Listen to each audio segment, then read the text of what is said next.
Don't worry. I said, you know, this is something I've been battling with in my mind, and most of these conversations I'm having lately are in my mind.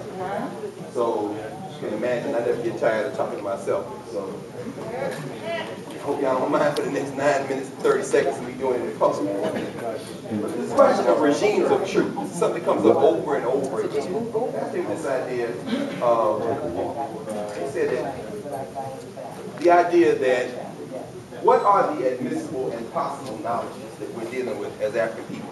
As human beings generally, but y'all were told. But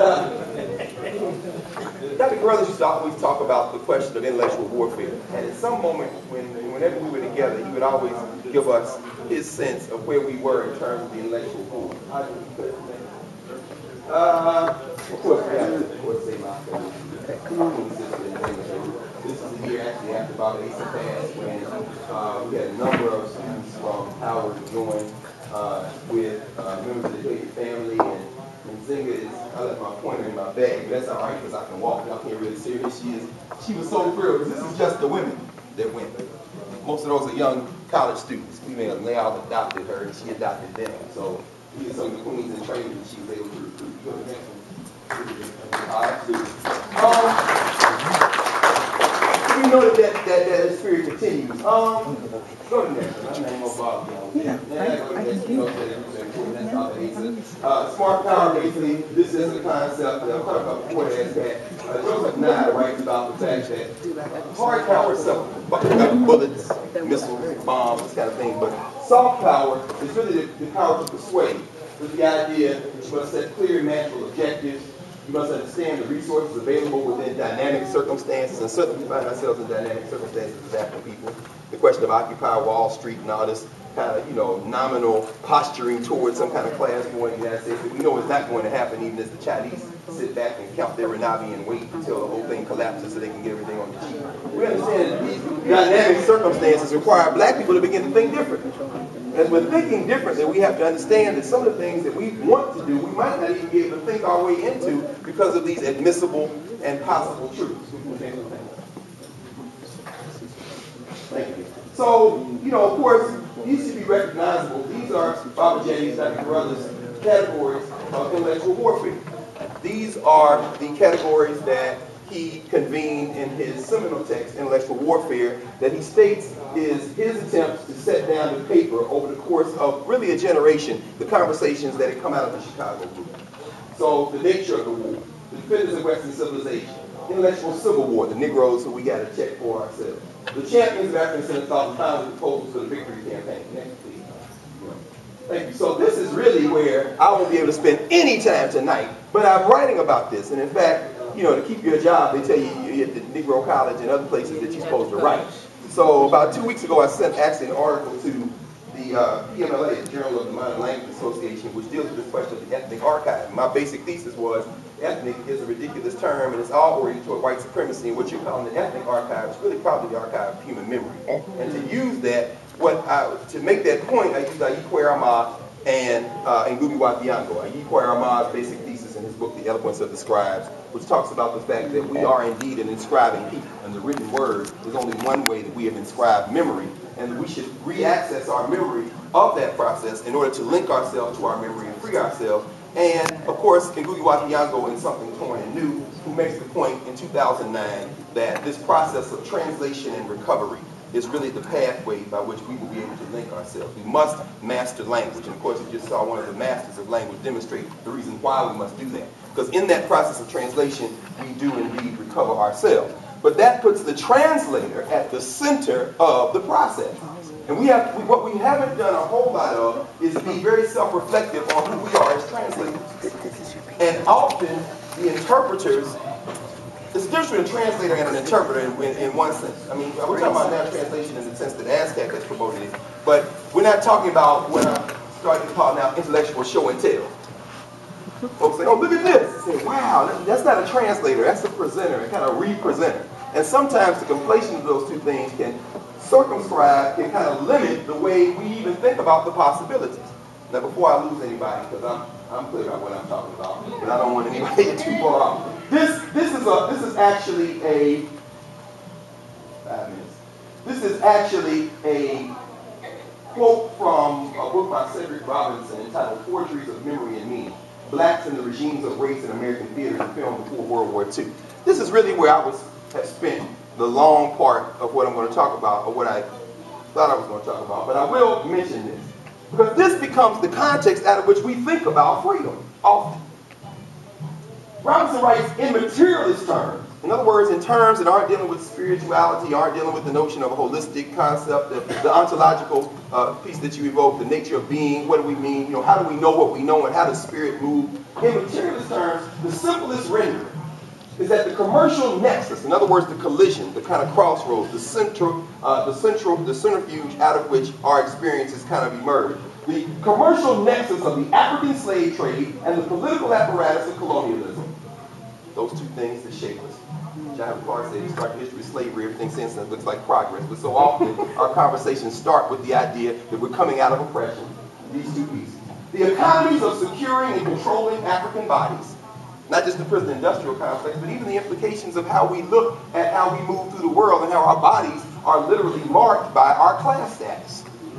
How we mark ourselves, the control of black bodies. Black bodies in white spaces are sometimes overvalued. Barack Obama is nobody if you start looking at African leadership, but his black body in the white space literally marks it as some type of triumph. Oh, he's like a pharaoh. Of course he's not like a pharaoh. The guy's an employee. Why are we marking him with so much power? Because we have an admissible and possible truth that marks this as a black body in a white space. So the securing and controlling African bodies, the sinews of patriarchy, which should be self-evident, and the trade in slave-produced commodities. These are the relations of power when we take them all together. Eventuate in the establishment of the Negro and discourses on race. Those are the admissible and possible knowledges. So even the celebration of black excellence as something that is remarkable reinscribes the admissible and possible knowledge. Black people that can read and write is not remarkable. You're in a situation where a black child recites something and doesn't stumble and everybody cheers. It's like, oh, your heart just sinks. Why? Because what have you reinscribed about the expectation? That wouldn't be the expectation on a basketball court. The kid makes a jump shot, whatever. You gotta have to do a 360 dunk for us to move. Why? Because the admissible and possible knowledges in that space have a different standard of excellence. So I mean, when we start thinking about this, the Negro still becomes the framework for the way that we think. And since the historical and cultural African subject has been unimagined, this is the work of ASCAC, to imagine that subject position. There's no reason to suspect that some of the imperfections of domination might originate from the enslaved. Meaning what? That our being in this place is a rupture of the place. And that we have to think about ourselves as subjects, because we don't even imagine in that space that our being in the world is sufficient in itself. That becomes our standard. Something Baba Asa used to always say in terms of closing the excellence gap. The gap between what we can do and what we've done so far. Not an achievement gap. Because again, that's reinscribing the Negro. Or alternatively, that the manufacture of the slave might anticipate and absorb the availability of more tractable materials. Meaning that on the other hand, the manufacture of the slave, the identity of an enslaved person or even a Negro, might anticipate and absorb the availability of more tractable materials. In other words, that we might bend the reality that we encounter even without even trying. And we see, as Randy Weston, the great jazz musician, talks about, black just simply seems to influence everything else in such a way that even without trying, we bend everything to us. Let's go to the next one. Smart power. Let's go to the next one. Let's go to the next one. Let's go to the next one. Let's go to the next one. Wait, let's stop there for a minute. Go back here again. Because I know I got about a minute and a half. Defenders of Western civilization, literacy and leadership. Y'all can't read this, but if you go to the New York Times about 2 weeks ago, this is a lady who is said to be lying on a desktop reading. This is a Silicon Valley school, of which there are about 160 around the country. These are different schools. The CEOs of Yahoo, of many of the Silicon Valley schools, send their children to these schools. There are no computers allowed. No computers allowed. They say, you can learn technology anytime. We're not about to let you ruin your mind by not dealing with the relational dynamic of education, which is a human exercise between people engaged in critical thinking and developing content mastery. How long have ASCAC folks been saying? The rulers of the world are developing literacy for leadership. And the American Negro is trying to figure out where they can get the latest computer to help their children be educated. This is This is why ASCAC is needed more, because the admissible and possible knowledges. You can't even get to what we need to know because we have limited how we know, because the Negro is subject to the relations of power. And the relations of power mark the black body as being somehow uncivilized unless we have acquired the trappings of the place that we find ourselves in. So let's have an app for ancient Egypt. No, let's not. Let's sit down and write some else. Do you understand that people understand that? One final slide. Because people ain't have time. Let's keep our man. I would love to talk about that, but I'll write it. But I'll just write it up. Let's go ahead. Yeah, this is coming out this month, the end of this month. This is Henry Louis Gates' next book. I'm reviewing it actually for a magazine in Washington. Life Upon These Shores. This is almost a 600-page book looking at African American history, 1513 to 2008. Now this Negro, this is the intellectual civil war, by the way, in terms of Carruthers' state of the war. This is truly a Negro, from part 1 all the way to part 18. If I had time to walk through these narratives, this is a book of primary sources that he strings together with a narrative that basically reinscribes the African in the West as a Negro. But they're not playing. And so we can't play. We don't have time anymore to subject ourselves to either Negroes who have been recruited in civil war or the enemies of African people who come to us as representers in a game of intellectual show and tell. So some of these folks that are saying black people came from space and dropped a monolith down in the middle of the Sahara and it's really 100,000 miles down, and I turned around twice and meditated and found it out there. No, Robert Bauval, I know you're not saying it like that. However, until we elevate our own standard of literacy, we get involved in these games of intellectual show and tell with folks. We have to be better than that, because it reinscribes the idea of the admissible and possible knowledges.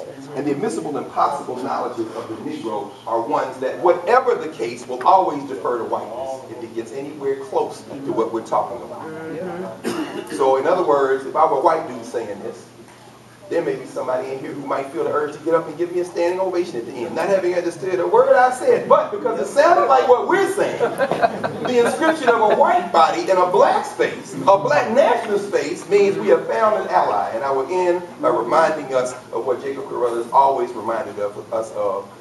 We must break the chain which links African ideas to European ideas and speak to our ancestors without interpreters. And that means we must rescue the victim. Having won the initial battle, we must now rescue the victim from Western philosophy.